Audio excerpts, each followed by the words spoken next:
നാരായണം നമസ്കൃത്യ നരം ചൈവ നരോത്തമം ദേവീം സരസ്വതീം വ്യാസം തതോ ജയമുദീരയേ. അർത്ഥശാസ്ത്രമിദം പുണ്യം ധർമ്മശാസ്ത്രമിദം പരം മോക്ഷശാസ്ത്രമിദം പ്രോക്തം വ്യാസേനാമിത ബുദ്ധിനാ.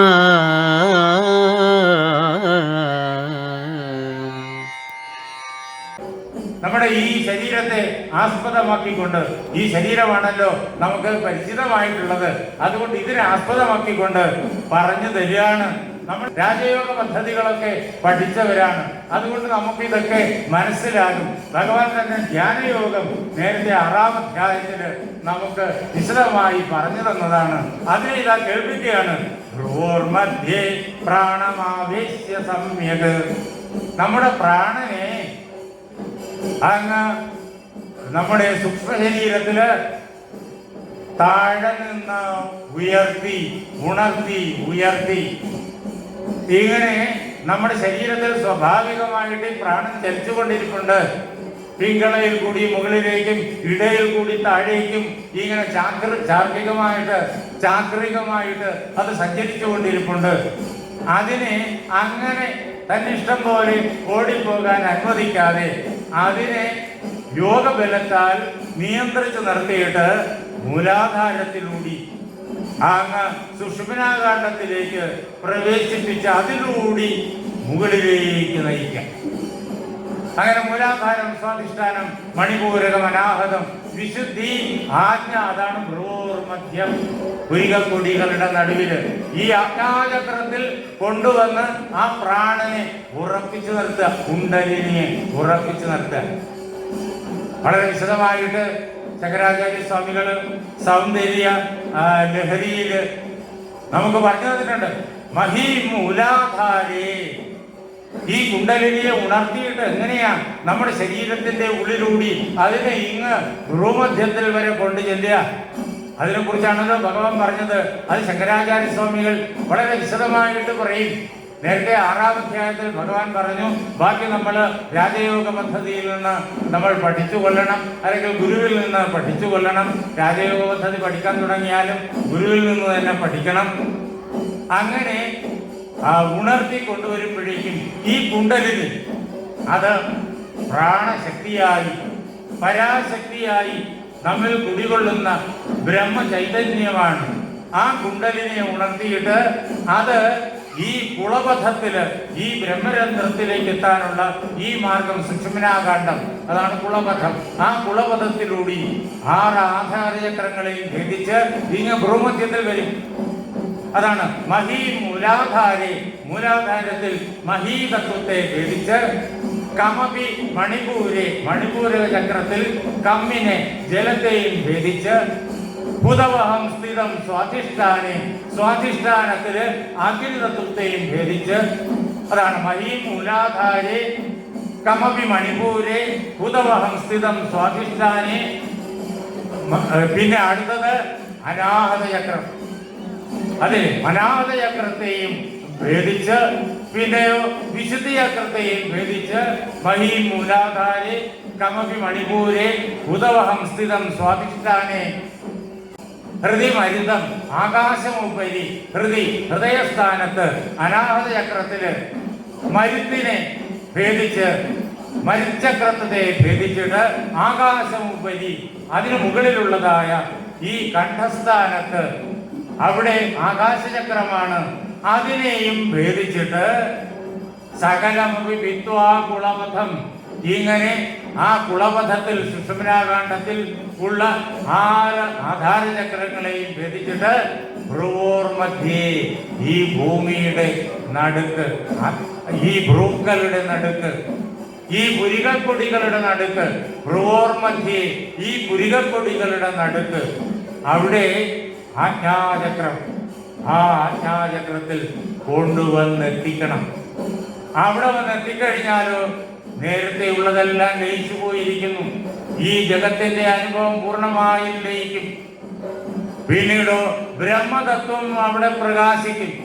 അവിടെ നിന്ന് അതിനപ്പുറത്ത് സഹസ്രാരേ പത്മേ, സഹസ്രാര പത്മത്തിൽ തന്റെ ഭർത്താവായിരിക്കുന്ന ആ മഹാദേവനോടൊപ്പം അല്ലയോ അമ്മേ നീ ഏകാന്തതയിൽ ആനന്ദിക്കുന്നു എന്ന ശങ്കരാചാര്യസ്വാമികള് ആ സൗന്ദര്യലഹരിയിൽ ഈ പ്രക്രിയയെ വളരെ വിശദമായിട്ട് കേൾപ്പിക്കും. അതാണ് കുണ്ടലിനിയെ ഉണർത്തിയിട്ട് പ്രാണങ്ങളെ ഇടയിലൂടെയും പിങ്കളയിലൂടെയും പ്രവഹിക്കുന്ന പ്രാണങ്ങളുടെ സ്വതന്ത്രഗതിയെ തടഞ്ഞ് സുഷുമ്നയിലൂടെ മുകളിലേക്ക് നയിച്ച് ഈ കുളപദത്തെയെല്ലാം ഭേദിച്ച് 6 ആധാരചക്രങ്ങളെയും ഭേദിച്ച് ഭ്രുവോർമധ്യേ പ്രാണം ആവേശ്യ സമ്യക് ഈ പുരുകക്കൊടികളുടെ നടുവില് പ്രാണനെ ഭംഗിയായി ഉറപ്പിച്ചു നിർത്തിയിട്ട് അല്ലയോ അർജുന സതം പരം പുരുഷം ഉപേക്ഷി ദിവ്യം.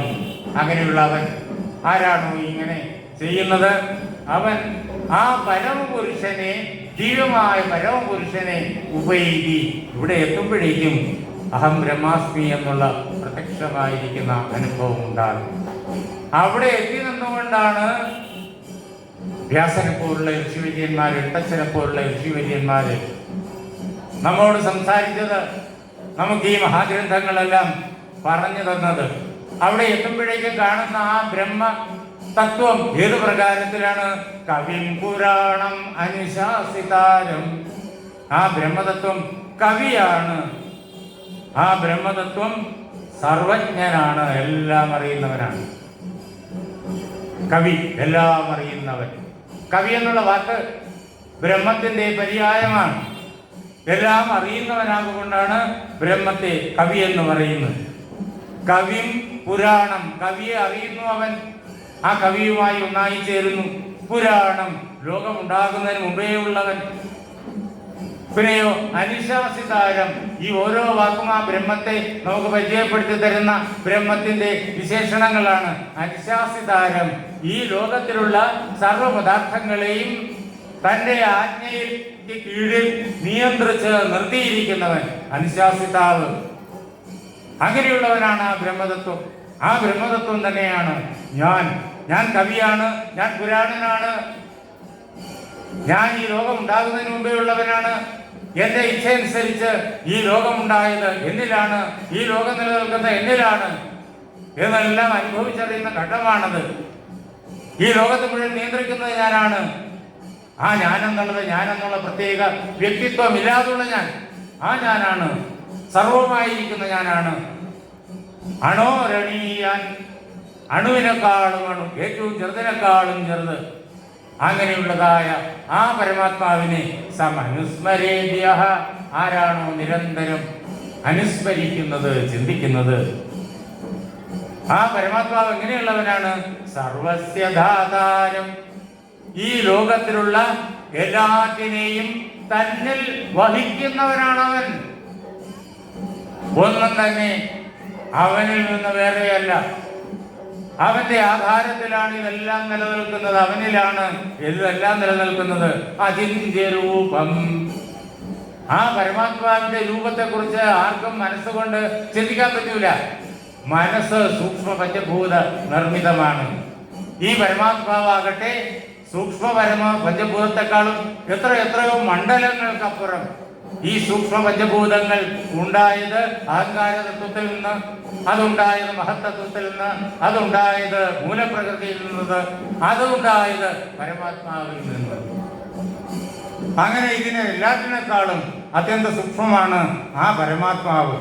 അതാണ് അണുവിനേക്കാളും അണുവാണത്. അതിനാൽ അചിന്ത്യ രൂപമാണ്, അതിനെ ചിന്തിക്കാൻ പറ്റില്ല. സൂക്ഷ്മ പഞ്ചഭൂത നിർമ്മിതമായ മനസ്സും ബുദ്ധിയും കൊണ്ടും ഈ പരമാത്മാവിനെ എങ്ങനെയാ ചിന്തിക്കാൻ പറ്റുക? അതാണ് മനസ്സ് അവിടെ എത്താൻ കഴിയാതെ വാക്കിനോടൊപ്പം പിന്തിരിഞ്ഞു പോന്നു എന്നെല്ലാം ഉപനിഷത്ത് നമ്മെ കേൾപ്പിക്കുന്നത്. അങ്ങനെയുള്ളതായ ആ പരമാത്മാവിനെ ആദിത്യരൂപം, ആദിത്യവർണം തമസപരസ്താത്, ആദിത്യന്റെ പ്രകാശത്തോടു കൂടിയവനും അജ്ഞാനത്തിന്റെ അന്ധകാരത്തിനപ്പുറത്ത് കുടികൊള്ളുന്നവനുമായ ആ പരമാത്മാവിനെ പ്രയാണകാലേ മനസാചരേന ഭക്തിയായുക്തോ യോഗബലേന ചൈവ ഭ്രോർമധ്യേ പ്രാണമാവേശ്യ സമ്യക് സതം പരം പുരുഷം വൈദിവ്യം. ആ പരമപുരുഷനെ അവൻ പ്രാപിക്കും. ഇനി ആ പരമപുരുഷനെ വർണ്ണിച്ച് കേൾപ്പിച്ചു തരികയാണ്. യദക്ഷരം വേദവിദോ വദന്തി. വേദത്തെ അറിയുന്ന ആളുകൾ യാതൊന്നിനെ കുറിച്ചാണോ അക്ഷരം അക്ഷരം അക്ഷരം എന്ന് പറയുന്നത്, അതാണ് ആ പരമാത്മാവ് എന്ന് അറിഞ്ഞുകൊള്ളണം. അക്ഷരം ക്ഷണിക്കാത്തത്, നാശത്തിന് ഒരിക്കലും വിധേയമാകാത്തത് എന്ന് മാത്രമല്ല, ആ പരമപുരുഷൻ എങ്ങനെയുള്ളവനാണ്? വിശന്തിയത് ഹിതയോ വീതരാഗാഹ. രാഗങ്ങളില്ലാത്ത, കാമക്രോധ ലോഭമോഹ മത മത്സര്യാദികളില്ലാത്ത പരമതത്വമാണ് ആ പുരുഷൻ. അവിടെയാണ് യതിമാര് ഈ വീതരാഗന്മാരായി എത്തിച്ചേരുന്നത്. വീതരാഗന്മാരായാലേ ഈ രാഗങ്ങളൊന്നും ഇല്ലാത്ത ആ പരമപുരുഷനിൽ എത്തിച്ചേരാൻ പറ്റും. അപ്പൊ അവിടെ എത്തിച്ചേരാനുള്ള യോഗ്യത അതാണ് വീതരാഗന്മാരായ യതിമാര് കാമക്രോധാദികളൊന്നും തൊടാത്തതായ ആ പരമപുരുഷനിൽ എത്തിച്ചേരുന്നു. അങ്ങനെയുള്ള ഏത് പരമപുരുഷനിലാണോ ഈ യതിമാർ എത്തിച്ചേരുന്നത്? യതിച്ഛന്തോ ബ്രഹ്മചര്യം ചരന്തി. യാതൊന്ന് നേടാൻ കുതിച്ചുകൊണ്ടാണോ ഋഷിവര്യന്മാര് സാധകന്മാര് ബ്രഹ്മചര്യത്തെ അനുഷ്ഠിക്കുന്നത്? തത്തേ പദം സംഗ്രഹേണ പ്രവക്ഷ്യേ. അങ്ങനെയുള്ളതായ പദത്തെ, പരമപദത്തെ ഞാൻ നിനക്ക് സംഗ്രഹമായി പറഞ്ഞു തരാം. ഉപനിഷത്തിലെ മന്ത്രാണിത്. അല്പ വ്യത്യാസത്തോടു കൂടിയിട്ട് ഇവിടെ കേൾപ്പിക്കുകയാണ്. അതാണ് സർവോപനിഷത്തോ ഗാവോ ദോഗ്ധ ഗോപാലനന്ദനം എന്നെല്ലാം ഗീതാധ്യാനത്തില് നമ്മൾ കേട്ടത്. അങ്ങനെയുള്ളതായ ആ പദത്തെ ഞാൻ കേൾപ്പിച്ചു തരാം. ഓ വിദ്യേതത് എന്ന ഉപനിഷത്ത് ഇതിനോട് കൂടെ ചേർത്ത് പറയും. അത് ഓമാകുന്നു. ഓം എന്നുള്ള മന്ത്രസ്വരൂപമാണ് ആ പരമാത്മാവിൻ്റേത്. അതിനെ മന്ത്രസ്വരൂപമായി, ശബ്ദസ്വരൂപമായി ആ പരമാത്മാവിനെ പൂർണ്ണമായി അറിയണമെങ്കിൽ അത് ഓം എന്ന് ജപിക്കണം. ഓം എന്നുള്ളത് അകാരവും ഉകാരവും മകാരവും അമാത്രയുമാണ്. അകാരം സ്ഥൂല പ്രപഞ്ചമാണ്, ഉകാരം സൂക്ഷ്മ പ്രപഞ്ചമാണ്, അതുപോലെ മകാരം കാരണപ്രപഞ്ചമാണ്, അഥവാ അനാദി അവിദ്യയാണ്. അതല്ലെങ്കിൽ അകാരം നമ്മുടെ സ്ഥൂല ശരീരമാണ്, സ്ഥൂല പ്രപഞ്ചത്തിന്റെ ഭാഗമാണ് ഈ സ്ഥൂല ശരീരം. ഉകാരം നമ്മുടെ സൂക്ഷ്മ ശരീരമാണ്, സൂക്ഷ്മ പ്രപഞ്ചത്തിന്റെ ഭാഗമാണ് ഈ സൂക്ഷ്മ ശരീരം. മകാരം നമ്മിലെ അവിദ്യയാണ്. അതിനപ്പുറം നാം നമ്മുടെ ധ്യാനബലത്താൽ എത്തിച്ചേർന്നാൽ അമാത്ര, കാലമില്ലാത്ത ഇടം, മാത്രയില്ലാത്ത ഇടം, അവിടെ എത്തിച്ചേരും. ആ കാലമില്ലാത്ത ഇടം അതാണ് ബ്രഹ്മം, അതാണ് തത്തേ പദം. ആ പദത്തെ ഞാൻ നിനക്ക് സംഗ്രഹിച്ച് ചുരുക്കി പറഞ്ഞു തരാം. ഓം എന്ന് 5 ഭാവങ്ങളോടുകൂടിയ ഭഗവാനെ കുറിച്ച് നേരത്തെ തുടക്കത്തിലേ പറഞ്ഞല്ലോ. എന്നെ അറിയണമെന്നുള്ളവൻ ഈ 5 ഭാവങ്ങളോടുകൂടി എന്നെ അറിയണം എന്ന് പറഞ്ഞല്ലോ. ആ 5 ഭാവങ്ങളോടുകൂടി ചേർന്ന ആ നിർഗുണ നിരാകാര ബ്രഹ്മത്തെ സഗുണ സാകാരമായി, ഏറ്റവും ലളിതമായി, ഏറ്റവും ചുരുങ്ങിയ ശബ്ദത്തിൽ കേൾക്കണമെന്നുണ്ടെങ്കിൽ അതാണ് ഓം. 5 ഭാവത്തോടുകൂടിയ നിർഗുണ നിരാകാര ബ്രഹ്മത്തിന്റെ ലളിതമായ സഗുണ സാകാര രൂപം, അതാണ് ഓം. അതാണ് ആദിമ മന്ത്രം. അതിൽ നിന്നിട്ടാണ് സർവമന്ത്രങ്ങളും ഉണ്ടായത്. ആ മന്ത്രങ്ങളിൽ നിന്നാണ് സകല പ്രപഞ്ച പദാർത്ഥങ്ങളും ഉണ്ടായത്. സർവദ്വാരാണി സംയമ്യ മനോഹൃതി നിരുദ്ധ്യ മൂർധ്യാധായാത്മന പ്രാണം ആസ്ഥിതോ യോഗധാരണം. ഓമിത്യേകാക്ഷരം ബ്രഹ്മ വ്യാഹരൻ മാമനുസ്മരൻ യപ്രയാദിത്യജൻ ദേഹം സയാതി പരമം ഗതിം. ഇതുവരെ പറഞ്ഞ കാര്യങ്ങളെ വീണ്ടും ഒന്നുകൂടി വ്യക്തമായിട്ട് അദ്ദേഹം സംക്ഷേപിച്ച് പറയാണ്. സർവദ്വാരാണി സംയമ്യ. നമ്മുടെ മനസ്സ് 5 ജ്ഞാനേന്ദ്രിയങ്ങളിലൂടെ വെളിയിലോടുന്നു, 5 കർമ്മേന്ദ്രിയങ്ങളിലൂടെ വെളിയിലോടുന്നു. ഇതൊക്കെയാണ് മനസ്സിന് വെളിയിൽ ഓടി നടക്കാനുള്ള 9 ദ്വാരങ്ങൾ. അതിനെ എല്ലാത്തിനെയും നിയന്ത്രണത്തിന് വിധേയമാക്കണം. ആദ്യം നിയന്ത്രണത്തിന് വിധേയമാക്കണം, പിന്നെ അതിനെയെല്ലാം അടയ്ക്കണം.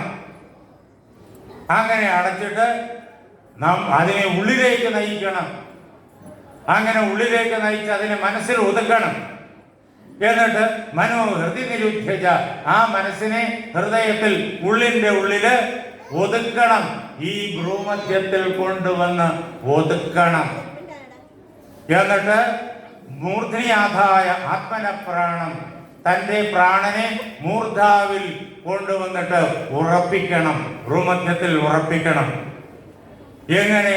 യോഗ ധാരണയെ, യോഗത്തിലുള്ളതായ ഉറച്ച സ്ഥിതിയെ നേടിയിട്ട്, അങ്ങനെ മനസ്സിനെ ഏകാഗ്രമായി, ബുദ്ധിയെ ഏകാഗ്രമായി, പ്രാണങ്ങളെ നിശ്ചലമായി ആ പരമാത്മാവിൽ ഉറപ്പിച്ചുകൊണ്ട് ഓമിതി ഏകാക്ഷരം ബ്രഹ്മവ്യാഹരൻ മാമനുസ്മരൻ എന്നെ ഓർമ്മിച്ചുകൊണ്ട് ഏകാക്ഷരമായിരിക്കുന്ന ഓം എന്നുള്ള ആ ബ്രഹ്മത്തെ വ്യാഹരൻ ഉച്ചത്തില് ഇങ്ങനെ ഉറക്കെ നീട്ടി ചൊല്ലിക്കൊണ്ട്, അങ്ങനെ ഉറക്കെ നീട്ടി ചൊല്ലി പിന്നെ പിന്നെ പിന്നെ പിന്നെ ക്രമേണ അതിനെ ഉള്ളിൽ ഒതുക്കി ഒതുക്കി ഉള്ളിൽ അങ്ങനെ നീട്ടി ചൊല്ലിക്കൊണ്ട്, ആരാണോ ഓങ്കാരം ഉപാസന ചെയ്യുന്നത്, നമ്മള് മുണ്ടക്കത്തി കേട്ടില്ലേ? പ്രണവമാണ് ധനുസ്, ഓങ്കാരമാണ് വില്ല്. അയ്യപ്പന്റെ ഇരിക്കുന്ന വില്ലതാണ്, രാമന്റെ കയ്യിരിക്കുന്ന വില്ലതാണ്, ഭദ്രകാളിയുടെ ഇരിക്കുന്ന വില്ലതാണ്, ദേവന്മാരുടെയും ദേവിമാരുടെയും കയ്യിലിരിക്കുന്ന വില്ലതാണ്. പ്രണവോധനു, ഓങ്കാരമാണ് വില്ല്.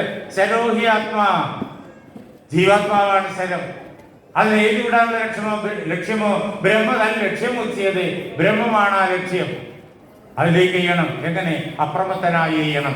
അപ്രമത്തേന വേദ്ധവ്യം, യാതൊരു തെറ്റും കൂടാതെ കണ്ട്, ഒരു കുറവും കൂടാതെ കണ്ട്, പരിഭ്രമവും കൂടാതെ കണ്ട് ആ ബ്രഹ്മത്തിലേക്ക് ചെയ്യണം. എങ്ങനെ? ശരവത് അമ്പെയ്യുന്ന പോലെ ചെയ്യണം. അപ്പോഴേക്കും അത് വന്ന് ആ ജീവാത്മാവ് വന്ന് എന്നിൽ തറച്ചിട്ട് ഞാൻ തന്നെയായിത്തീരും. തന്മയോ ഭവേ, ബ്രഹ്മമയമായി തീരും. അതാണ് ഓമിന്റെ ഏകാക്ഷരം ബ്രഹ്മ. ഓം എന്നുള്ള ഏകാക്ഷരത്തെ, ബ്രഹ്മസ്വരൂപമായിരിക്കുന്ന ഏകാക്ഷരത്തെ, അത് തന്നെയാണ് ഈ അമ്പ്. അതിനെ എന്നെ തന്നെ ഓർമ്മിച്ചുകൊണ്ട്, എന്നെ തന്നെ സങ്കല്പിച്ചുകൊണ്ട്, ഓമിനെ തന്നെ ജപിച്ചുകൊണ്ട് അങ്ങനെ എഴുതു വിടുക.